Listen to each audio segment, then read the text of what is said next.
que cherche le régime de Kiev à travers le ciblage d'installations énergétiques? Faire de la pression avant les négociations d'Arabie Saoudite? Eh bien, bonsoir déjà et merci pour l'invitation. Eh bien, oui, bien évidemment, Volodymyr Zelensky cherche à faire monter la pression. Mais le problème, c'est que malheureusement, nous avons un quintet en Europe que je pourrais qualifier de satanique, c'est-à-dire ça n'engage que moi. Hein. Mais ce quintet satanique, c'est M. Emmanuel Macron, c'est Keir Starmer, c'est Friedrich Merz et c'est Ursula von der Leyen et c'est Volodymyr Zelensky qui ne veulent absolument ne pas entendre parler de paix, et qui veulent absolument continuer cette guerre insensée, malgré le fait que le président américain Donald Trump ait envie de signer une paix durable avec le président russe Vladimir Poutine.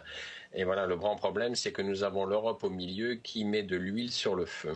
Et on vient de l'entendre dans le commentaire, la diplomatie russe avait condamné cette attaque. Mais qu'en est-il de la communauté internationale qui était témoin de l'accord sur le non-ciblage des installations énergétiques entre Vladimir Poutine et Donald Trump? À quelle réaction faut-il s'attendre?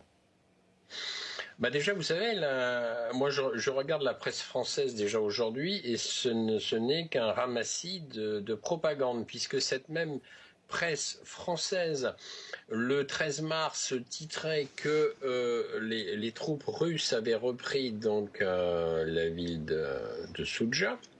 Et aujourd'hui, la presse française écrit eh bien, Soudja était aux mains donc des forces ukrainiennes et donc c'est la fédération de Russie qui vient de pilonner Soudja. Enfin, ça ne fait aucun sens et on voit bien que cette propagande médiatique ment à tour de bras.